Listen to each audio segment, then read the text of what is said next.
На заостренных частях заряженного металлического проводника имеется высокая плотность зарядов и большая напряженность электрического поля вблизи них.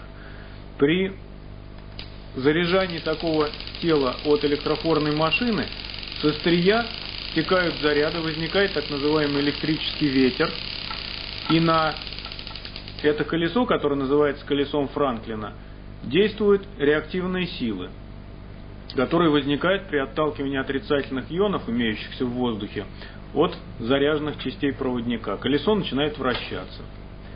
Возникновение электрического ветра около заряженного острия можно продемонстрировать и при помощи пламени свечки, помещенной вблизи этого острия.